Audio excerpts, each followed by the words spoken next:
Bismillahirrahmanirrahim. Assalamualaikum warahmatullahi wabarakatuh. Waalaikumsalam warahmatullahi wabarakatuh. Selamat pagi Bapak Ibu. Di sini saya perkenalkan, nama saya Epri Widianti. Saya P3K dari guru ahli pertama IPTK dari SMK Mansari. Di sini saya akan memaparkan hasil laporan orientasi pengenalan nilai dan etika instansi bagi pegawai pemerintah dengan perjanjian kerja untuk P3K SMK Negeri Bansari, Provinsi Jawa Tengah angkatan 48 sampai 52. Di sini saya dimentori oleh Pak Pio Nugroho selaku Kepala Sekolah SMK Negeri Bansari. Dari beberapa kegiatan yang sudah kami lalui, ada melalui kegiatan daring dan luring. Kemarin kami sudah melakukan kegiatan daring selama 3 hari, yaitu tentang visi misi OPD dari Kabupaten Jawa Tengah, Provinsi Jawa Tengah. Kemudian kemarin luring kurang lebih 2 hari, saya melakukan mentor bersama kepala sekolah dan teman-teman. Oke, di sini saya akan menjelaskan tentang rencana hasil kerja kami tentang RHK. RHK di sini adalah sebuah dokumen atau perencanaan yang berisi tujuan, target diharapkan mencapai periode tertentu, yaitu 1 tahun kurang lebih. Dalam konteks ini P3K RHK-nya mencakup rencana kerja, indikator kinerja, serta hasil yang diterapkan dari pelaksanaan tugas dan tanggung jawab pada pegawai. Jadi kami biasanya membuat RHK ini dalam waktu 3 bulan sekali. RHK itu kita melalui platform Ekin atau e-kinerja. Isi RHK meliputi ada rencana kegiatan, yang kedua indikator kinerja, yang ketiga target, 4 output, 5 nilai-nilai dasar. Nah, dari beberapa isi ini nanti akan saya jabarkan di bab 4. Di sini saya akan menjelaskan tentang RHK di bab 4, yaitu rencana hasil kinerja P3K. Nah, untuk di sekolah kami, yaitu SMK Negeri Bansari, mempunyai beberapa visi misi. Ya, kebetulan saya di sini adalah guru ahli pertama Teknik Informatika di SMK Negeri Bansari. Di sini saya akan menjelaskan tahap rencana hasil kerja pimpinan yang diintervensi, yaitu ada beberapa aspek. Yang kedua adalah rencana hasil kerja, ketiga aspek, kemudian indikator kinerja individu, ada target, kegiatan dan tahapan, output kegiatan, dan penerapan nilai-nilai berakhlak. Nah, yang pertama akan saya jelaskan adalah yang kolom kedua, yaitu rencana hasil kerja pimpinan yang diintervensi. Di sini kami mengambil salah satu poin, yaitu meningkatnya praktik kinerja kepala sekolah melalui observasi kinerja yang berfokus pada pembimbingan peningkatan kualitas praktek pembelajaran, di mana indikatornya meningkatnya kualitas praktek kinerja kepala sekolah melalui berfokus pada aktivitas interaktif. Nah, kemudian di sini ada aspek kualitasnya, yaitu targetnya 100%, kemudian waktunya kita 1 tahun.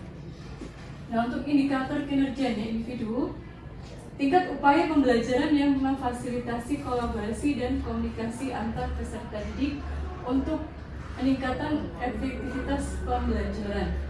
Nah, di sini saya akan menjelaskan beberapa tahap yang sudah saya terapkan di pembelajaran sehari-hari, yaitu adalah tahap yang pertama adalah menyusun perencanaan pembelajaran.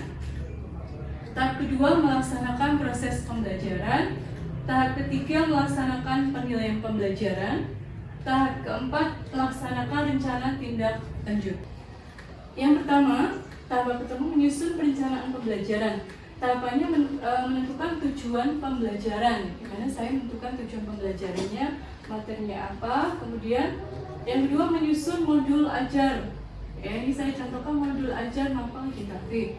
Yang berikutnya merancang media pembelajaran. Nah, di sini saya juga mempunyai media pembelajaran namanya adalah e-class ya, atau every class, di mana nanti sebagai media untuk membantu anak ya dalam ketika proses pembelajaran, di mana di situ juga ada materi, kemudian tugas, asesmen, dan situ anak bisa membantu mereka literasi anak, karena di sini akan media pembelajaran di kelas ini membantu gaya belajar anak yang beragam atau berdiferensiasi. Kemudian setelah merancang media pembelajaran di kelas, saya merancang media penilaian, yaitu saya namakan portofolio digital. Kemudian output kegiatan yang menyusun perencanaan pembelajaran di sini adalah nantinya akan tersusunnya dokumen CP, ATP, dan modul ajar. Kemudian perancangan media pembelajaran e-kelas sebagai sarana pembelajaran yang efektif dan diferensiasi. Kemudian perancangan media penilaian portofolio digital berfungsi membantu perkembangan proses hasil belajar siswa. Penerapan nilai yang berakhlak, di sini saya melakukan diskusi dengan guru produktif atau rekan sejawat dengan sikap terbuka terkait penyusunan CP, ATP, dan modul ajar yang sesuai dengan tupoksi saya. Nah, di sini saya nilai berakhlaknya adalah kolaboratif di situ. Yang kedua, melaksanakan proses pembelajaran. Proses pembelajaran ini seperti biasa saya menyampaikan materi pembelajaran melalui media pembelajaran e-kelas. Ya, di sini ya, di e-kelas itu anak supaya literasi dulu materinya apa, kemudian saya nanti baru memberikan tugas-tugas melalui e-kelas tersebut. Nah, e-kelas di sini tidak hanya saya gunakan ketika pembelajaran di kelas atau di lab, tapi bisa juga saya gunakan ketika pembelajaran daring. Ya. Yang ketiga, melaksanakan penilaian pembelajaran.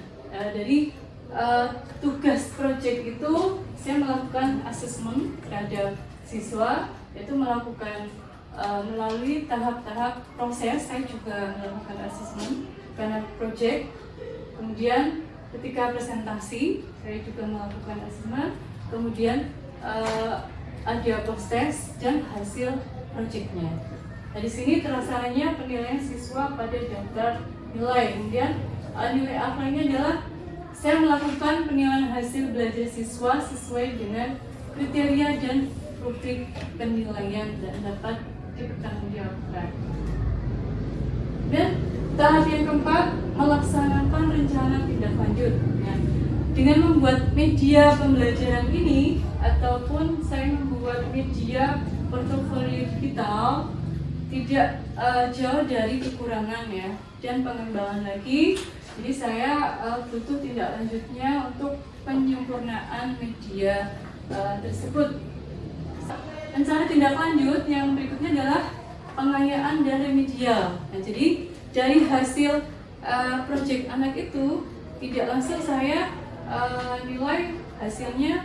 Oh, kalau memang ada perlu perbaikan kita remedial. Tapi kalau memang hasilnya desainnya bagus, hasil proyeknya bagus, itu kita perlu adakan pengayaan khusus untuk anak-anak yang sudah di atas rata-rata.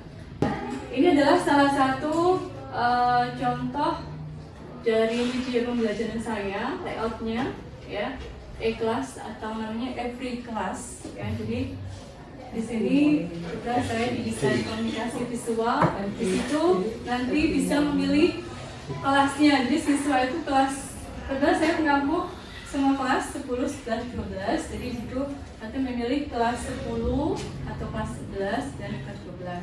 Di dalamnya nanti ada materi semester gasal, semester genap. Di dalamnya lagi ada menu seperti ini, mulai dari diri sendiri. Ya, kemarin ada beberapa sintak yang berada di kurikulum Merdeka, saya masukkan di sini. Nah, ini yang kedua adalah contoh layout dari portofolio digital.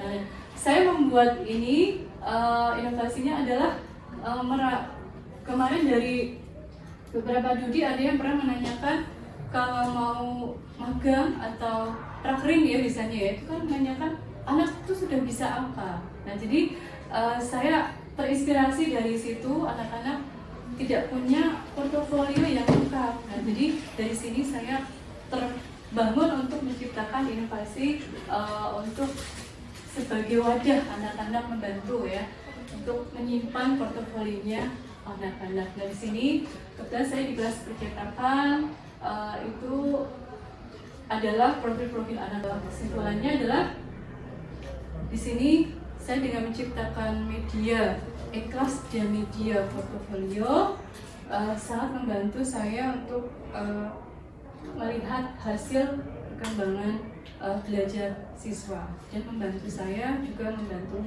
siswa untuk lebih berkembang lagi di dunia industri. Ya. Terima kasih. Itu hasil paparan saya.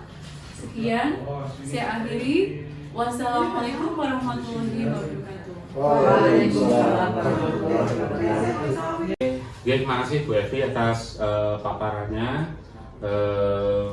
Itu ya menarik ya paparannya, dengan mengangkat inovasinya e-class yang di dalamnya ada portofolio digital ya. Jadi ini sangat bagus sekali. Kemudian tadi juga disampaikan di proses pembelajaran sudah ada alur merdeka mulai dari diri saya tekankan itu memang penekanannya ke siswa, tapi guru juga harus mulai dari dirinya itu sendiri ketika akan memberikan pembelajaran, termasuk eksplorasi konsep, murid melakukan, guru juga melakukan, ruang kolaborasi, guru harus bisa menjadi fasilitator untuk murid-murid, kemudian demonstrasi kontekstual, guru harus memastikan bahwa yang dikerjakan atau yang dilakukan murid itu benar-benar real, nyata, yang dialami di kehidupan sehari-hari. Kemudian jangan lupa ini perannya guru adalah di elaborasi pemahaman. Jadi dari alur sebelumnya harus bisa memastikan bahwa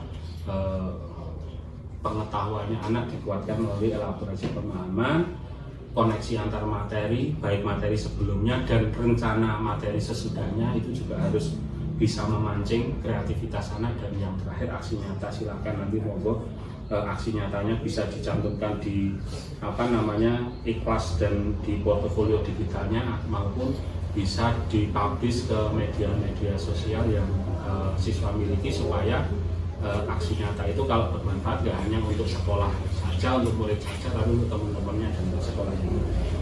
Kemudian ini juga nanti bisa, kalau saya lihat nanti bisa dimanfaatkan tidak hanya untuk penilaian saja, tetapi bisa jadi prasyarat, karena ada portofolio nanti untuk siswa magang atau PKL, atau mungkin anak kerja, atau mungkin mau kuliah ke depannya. Dan penekanan lagi untuk diferensiasi, meskipun sudah nampak diferensiasinya, tetapi terkait dengan diferensiasi itu jenengan di setiap alur itu, kalau jenengan sudah nyantumkan alur, maka diferensiasinya mau fokusnya kemana, karena diferensiasi itu nggak harus tiga-tiganya muncul, mau produknya saja, tapi alangkah baiknya minimal 2 dari diferensiasi itu bisa nampak. Itu terus ya masukannya, bukti dukungnya harus disampaikan di laporan supaya nanti untuk memperkuat laporannya jenengan dengan bukti-bukti dukung yang sudah jenengan lakukan gitu. Mungkin itu saja Bu Evi masukannya. Makasih. Silakan nanti yang mungkin mau disempurnakan untuk laporannya, jangan lupa diunggah besok deadline-nya. Ada gitu? Terima kasih.